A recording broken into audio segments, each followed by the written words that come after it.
नमस्कार दोस्तों, स्वागत है आपका मेरे YouTube चैनल देशभक्त पर। दोस्तों, अगर आप भी घूमने फिरने के शौकीन हैं या आपको घूमना फिरना अच्छा लगता है तो आज हम आपको ले चलते हैं जयपुर के हवा महल की सैर कराने के लिए। तो आप मेरे साथ आखिर तक बने रहिए। तो चलिए दोस्तों, शुरू करते हैं। जयपुर के गुलाबी शहर में बाड़ी चौपड़ पर स्थित हवा महल राजपूतों की शाही विरासत, वास्तुकला और संस्कृति के अद्भुत मिश्रण का प्रतीक है। हवा महल राजस्थान की सबसे प्राचीन इमारतों में से एक माना जाता है।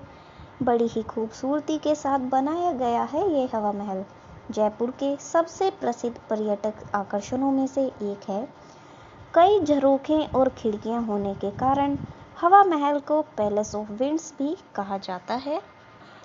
तो चलिए दोस्तों, आज की अपनी इस वीडियो में हम आपको बताएंगे हवा महल से जुड़ी कुछ बातों के बारे में, इसे क्यों बनवाया गया था और इसके पीछे क्या कारण था बनने का, इसके इतिहास, वास्तुकला और हवा महल के बारे में।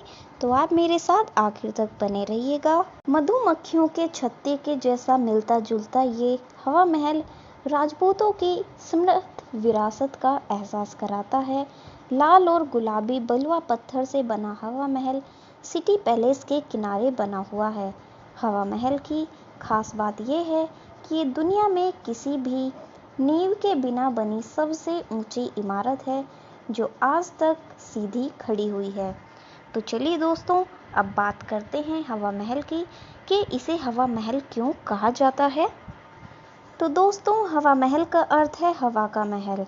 इस महल में 953 छोटे छोटे झरोखे और खिड़कियां हैं। इन खिड़कियों को महल में ताज़ी हवा के प्रवेश के लिए बनाया गया था। गर्मी के दिनों में राहत पाने के लिए हवा महल राजपूतों का खास ठिकाना था, क्योंकि झरोखों में से आने वाली ठंडी हवा पूरी इमारत को ठंडा रखती थी। हवा महल का नाम यहाँ की 5वीं मंजिल से पड़ा है, जिसे हवा मंदिर कहा जाता है। तो चलिए दोस्तों, अब बताते हैं आपको हवा महल से जुड़े इतिहास के बारे में और इसे किसने बनवाया था। तो दोस्तों, राजस्थान की राजधानी जयपुर में स्थित हवा महल का निर्माण महाराजा सवाई जयसिंह के पोते सवाई प्रताप सिंह ने सन 1799 में कराया था। वह राजस्थान के झुंझुनू शहर में महाराज भोपाल सिंह द्वारा निर्मित खेतड़ी महल से इतने ज़्यादा प्रभावित थे कि उन्होंने हवा महल का निर्माण कराया। यह रॉयल सिटी पैलेस के विस्तार के रूप में बनाया गया था। ललित जाली की खिड़कियों और पर्दे वाली बालकनी से सजे इस खूबसूरत हवा महल के निर्माण का मुख्य उद्देश्य शाही जयपुर की शाही राजपूत महिलाओं को झरोखों में से सड़क पर हो रहे उत्सवों को देखने की अनुमति देना था, क्योंकि उस वक्त औरतें पर्दा प्रथा का पालन करती थी और दैनिक कार्यक्रमों की एक झलक पाने के लिए सार्वजनिक रूप से सामने आने से बचती थी। इन झरोखों की मदद से उनके चेहरे को ठंडी हवा तो लगती ही थी और ये उनकी खूबसूरती का एक राज भी बन गया था। इसके जरिए वो अपने रिवाजों को बनाए हुए इन झरोखों में से अपनी स्वतंत्रता की भावना का आनंद इसी तरह से ले सकती थी और बिना किसी की नज़र में आए सड़कों पर हो रहे उत्सवों का आनंद भी लेती थीं। दोस्तों, अगर आप मेरे चैनल पर पहली बार आए हैं तो मेरे चैनल को सब्सक्राइब करें और साथ में बने बेल आइकन को प्रेस करना ना भूलें और मेरे साथ आखिर तक बने रहें। तो चलिए दोस्तों, अब बात कर लेते हैं थोड़ा सा हवा महल के आर्किटेक्चर और इसकी वास्तुकला के बारे में। तो दोस्तों, हवा महल एक ऐसी अनूठी और शानदार अद्भुत इमारत है जिसमें मुगल और राजपूत शैली दोनों का मिलन है।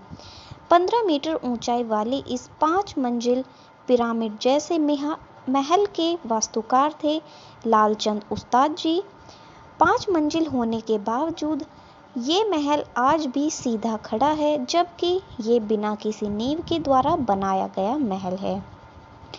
इस इमारत का डिज़ाइन इस्लामिक मुगल वास्तुकला के साथ साथ हिंदू राजपूत वास्तुकला का एक उत्कृष्ट मिश्रण को दर्शाता है। बताया जाता है कि महाराज सवाई प्रताप सिंह कृष्ण जी के बड़े भक्त थे।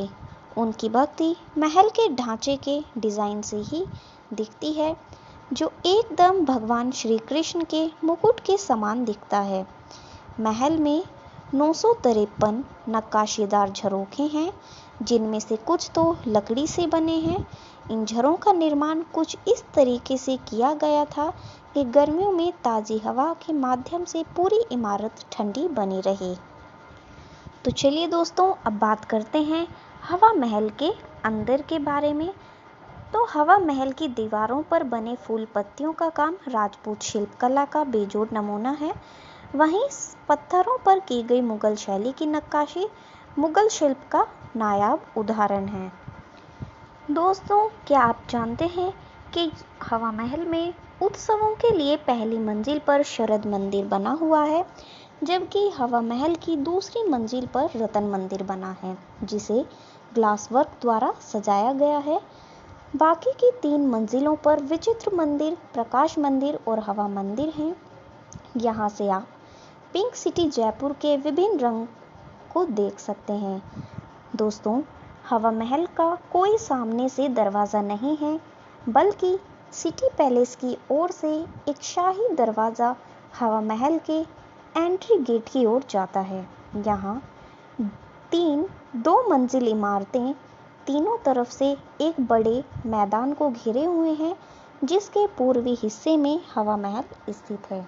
हवा महल के पहले 2 मंजिल में आंगन है और बाकी की 3 मंजिलों की चौड़ाई एक कमरे के जितनी बराबर है। खास बात यह है कि इमारत में कोई सीढ़ियां नहीं हैं, इसलिए ऊपर जाने के लिए रैंप का ही इस्तेमाल किया जाता है। दोस्तों, 50 सालों के बाद साल 2006 में इस पूरे महल का रिनोवेशन किया गया था। तो दोस्तों, अब बात आती है कि हवा महल अगर आप घूमने जाना चाहते हैं तो कैसे जाएं। अगर आप ट्रेन से जाना चाहते हैं तो इसके लिए आपको जयपुर रेलवे स्टेशन जाना होगा। यहाँ के लिए आपको कहीं से भी ट्रेन मिल जाएगी। उसके बाद आप टैक्सी या कैब की हेल्प से हवा महल जा सकते हैं। भारत के कई प्रमुख शहरों से जयपुर के लिए बसें भी मिलती हैं, और अगर आप फ्लाइट से जाना चाहते हैं तो मुंबई, उदयपुर, दिल्ली, कोलकाता या किसी भी दूसरे शहरों से जयपुर के लिए फ़्लाइट मिलती है। एयरपोर्ट से हवा महल तक पहुंचने में आपको 30 मिनट लगेंगे। तो दोस्तों, अगर आप हवा महल जाना चाहते हैं तो आपको इन बातों का ध्यान रखना होगा। अगर आप हवा महल को शांतिपूर्ण और बिना किसी भीड़ भाड़ के घूमना चाहते हैं तो सुबह जल्दी जाएं। अगर दोपहर बाद हवा महल जाएंगे तो आपको वहां भीड़ मिलेगी और आप ज़्यादा देर तक हवा महल रुककर नहीं देख पाएंगे। दोस्तों, हवा महल में सीढ़ियाँ भी नहीं हैं। ऊपर की मंजिल पर पहुंचने के लिए रैंप है या चढ़ान है, इसलिए आप आरामदायक फुटवियर ही पहनकर जाएं। अपने साथ पानी की बोतल भी ज़रूर लेके जाएं। महल की दीवारें छोटी हैं, इसलिए सावधानी बरतें और नियमों का पालन भी करें। दोस्तों, आशा करती हूँ कि आपको मेरी ये वीडियो पसंद आई होगी। आगे भी मेरे साथ बने रहने के लिए और ऐसी वीडियोस और जानकारी के लिए मेरे चैनल को सब्सक्राइब करें और साथ में बने बेल आइकन को प्रेस करना ना भूलें और मेरी वीडियोस को ज़्यादा से ज़्यादा लाइक और शेयर करें। जय हिंद।